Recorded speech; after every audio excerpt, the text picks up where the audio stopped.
올라, 요소이 뿔들어. 이번에는 미국 여행에 대해서 한번 정리를 해봤어.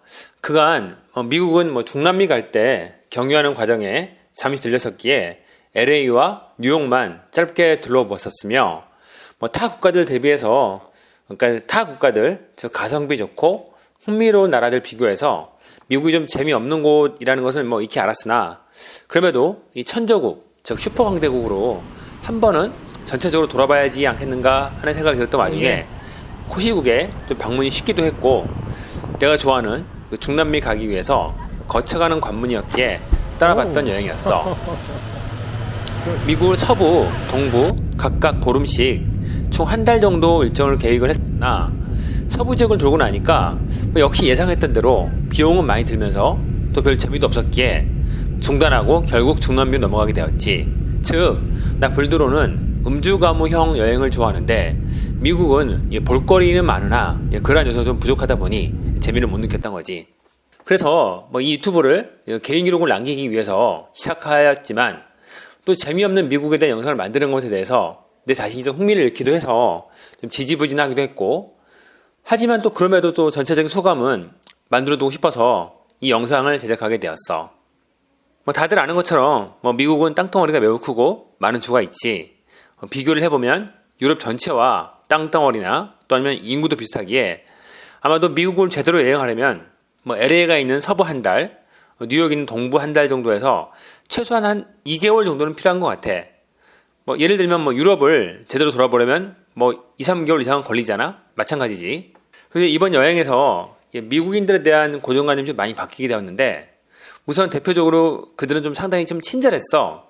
내가 만난 사람들이 주로 식당이나 호텔 또는 상점에 서비스직에 근무하는 사람들이었고 그들은 또 팁을 받는 입장이기에 그러한 요인이 있을 수도 있겠는데 거의 대부분은 상당히 유쾌하고 친절하고 호의적이었지.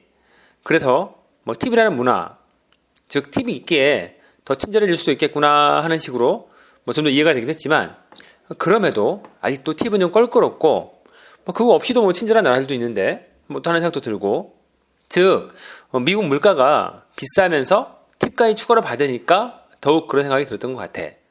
아니면 바꿔 말해서 물가가 좀 더 저렴했다면 팁을 주더라도 그런 생각이 좀 안 들었을 것도 같아. 그리고 두 번째, 생각보다 안 뚱뚱하고 잘 관리된 사람들도 많았어. 물론 전체적으로 아시안에 비해서 체격이 크고 비만율도 높고 아주 많이 뚱뚱한 사람들도 간혹 보이긴 했는데 그래도 생각보다는, 즉 요새는 많이들 관리해서 예전보다는 그러한 비율이 많이 낮아진 것이 아닐까라는 생각도 들었어. 그런데 한국의 그 편리한 문화에 적응된 나로서는 미국 생활이 참 단조롭고 재미없어 보이기도 했지. 우선 기본적으로 집 월세가 상당히 비싸고 차도 가족 인원수만큼 몇 대는 또 굴려야 되고 또 각종 보험료에 기타 등등 필수 공과금, 거기에 추가적으로 물가도 상당히 비싸고, 그래서 일반 서민이 살아가기에는 웬만한 소득으로는 글쎄 이러한 또 의문점이 들더라고. 그리하여 미국을 돌고 나니까 중남미 넘어가거나 딴 데 여행할 때 상대적으로 느껴지는 이 만족감 또한 내가 살고 있는 한국도 더욱 마음에 들었고, 여행을 다니면 다닐수록 한국이 더욱 참 살기 좋은 나라는 생각도 하게 되더라고. 다만 한국은 쓸데없는 존대가 너무 발달하다 보니 나이를 너무 따지는 문화는 좀 사라졌으면 하지만 그게 그리 쉽게 해결된 문제는 아니다 보니까 내 생각에는 어려울 것 같아. 근데 문제는 나이 들수록 젊은 친구들과 어울리기 힘들어지고 그래서 서럽다는 생각도 들고 존대어가 불편해지고 싫어지더라고. 그래서 내 유튜브도 이렇게 친구들에게 얘기하듯이 편하게 말하는 방향으로 진행되는 거라고 할 수 있겠는데 어차피 나야 구독자 따지지 않는 개인 기록형 유튜브니까 내 맘. 어쨌든 entonces by the way, 다시 여행으로 돌아가서 먼저 하와이. 태평양 한가운데 있는 미 영토, 여기까지 세력을 뻗치다니 참 미국은 참 대단한 것 같아. 하와이는 생각했던 것처럼 아름다웠고 여러 관광거리가 많은 섬이었으나 역시나 물가가 대단히 비쌌어. 별도 전용 욕실이 있는 숙소는 하루에 최소한 100불, 보통 한 150에서 200불 이상 하고 이 모든 것이 비싸서 편의점에서 간단한 요깃거리를 사더라도 일식에 10,000원은 훌쩍 들어가고 덮밥류와 같은 가장 기본적인 식단도 식당에서 먹으면 한 15,000원 정도? 그리고 좀 괜찮은 식당 가면은 가격이 수직으로 확 올라가는데 따져보니까 한국 물가의 한 2배 수준 정도 되는 것 같더라고.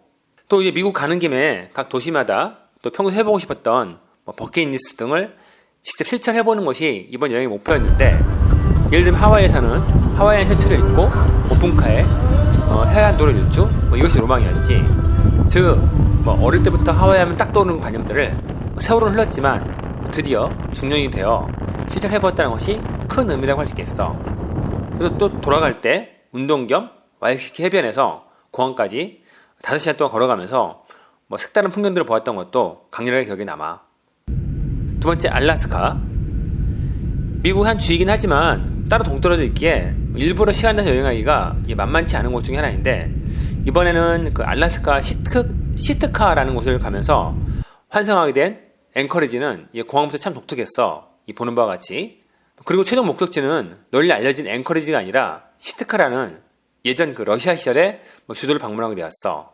공항은 참 작았는데 도착해서 호텔 주인이 픽업 넣어서 처음 하는 말이 시트카는 참 아름다운 곳이야 라고 했는데, 보는 바와 같이 풍경이 참 조용하고 평화로워 보이지.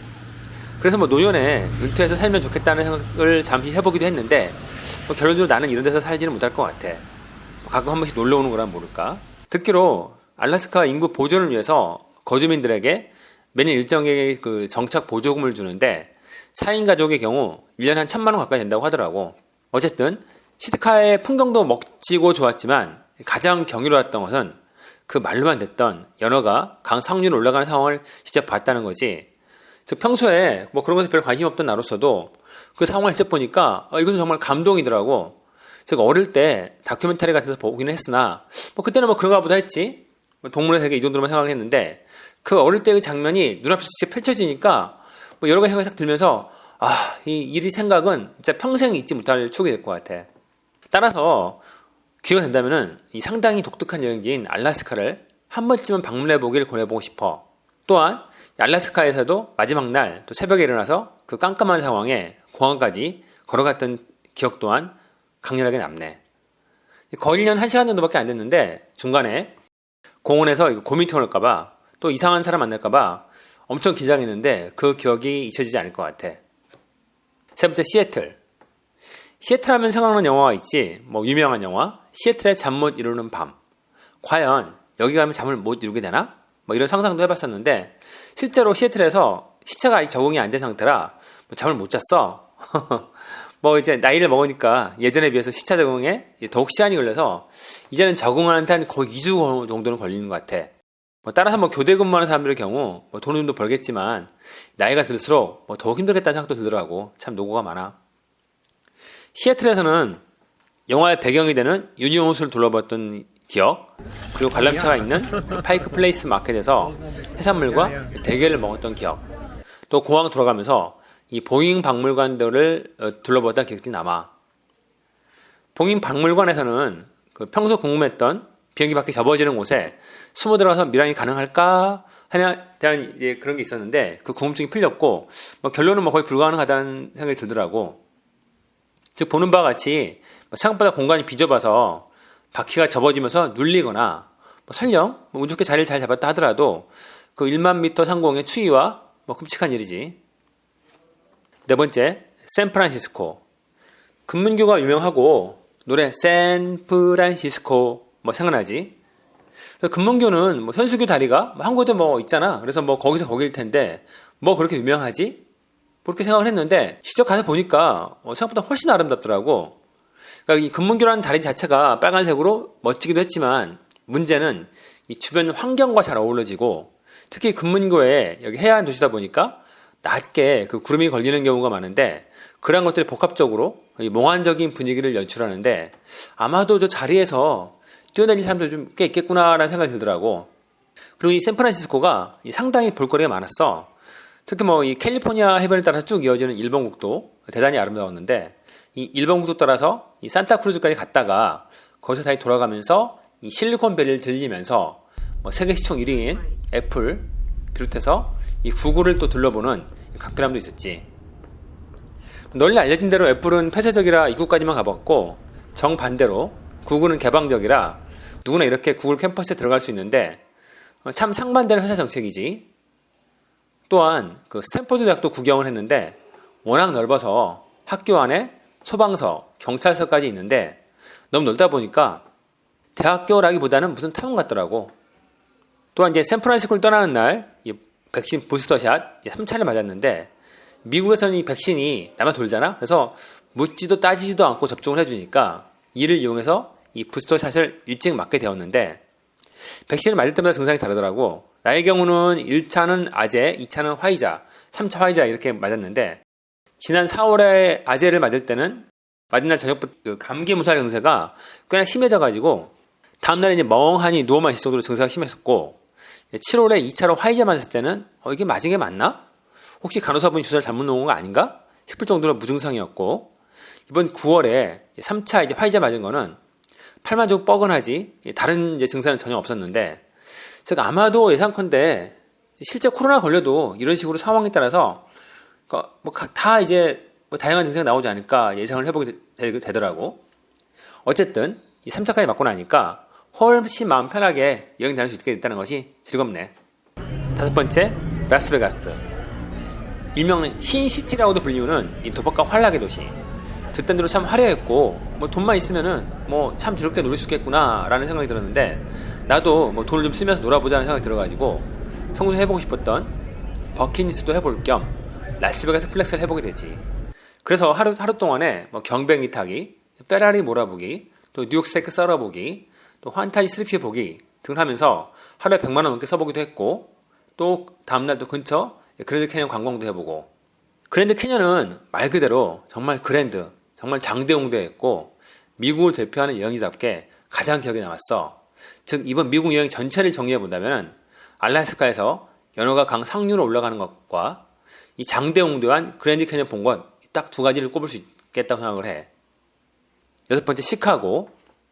원래 시카고는 계획에 넣었다가 중간에 변심해서 미국 서부만 둘러보고 안 가려고 했는데 오타니 때문에 가게 됐어. 오타니가 이제 원정 경기를 마침 시카고에서 하더라고. 그래서 전날 라스베가스에서 새벽 5시부터 밤 11시까지 무려 18시간 동안 이 그랜드 캐년 관광을 하고 바로 그날 밤 12시에 라스베가스에서 비행기를 타고 아침에 시카고에 도착한 상태라 메롱했지. 또 나이도 있는데 그러다 보니까 결국에 이제 아침에 공원 노숙도 하게 되었고 그랬는데 그러니까 더욱 기억에 남는 것 같아. 즉 고생은 되었지만 또 여행에 또 이런 과정도 있어야 더욱 기억에 남잖아. 시카고는 도시 전체가 평지고 미국 5대5 중에 하나지. 이 미시간 호수와 어울려져서 상당히 아름다웠는데 미국은 이렇게 자연과 조화롭게 어우러진 멋진 도시들이 참 많은 것 같아. 왕부럽. 난 오타니는 활약을 못했지만 MLB의 전설로 진행 중인 오타니의 전성기 그 현장을 보았다는 것 자체가 의미가 있었어. 이렇게 이제 미국 여행을 정리하게 되네. 비록 보름이라는 한정된 시간 내에 많이 돌아다니 바빴고 타 여행지에 비해 재미는 좀 없었지만 그래도 이 많은 상황들을 보고 느끼고 했던 것은 이 기억에 강렬하게 남게 되었고 그러했기에 이후에 이어지는 다른 여행지에 가서 상대적으로 더욱 즐거움을 느끼게 된 상황이 되었던 것이 가장 큰 의미라 생각을 해. 이후에 훨씬 즐거운 중남미 여행을 하게 되는데 과연 어떤 일이 벌어졌을까? 파모스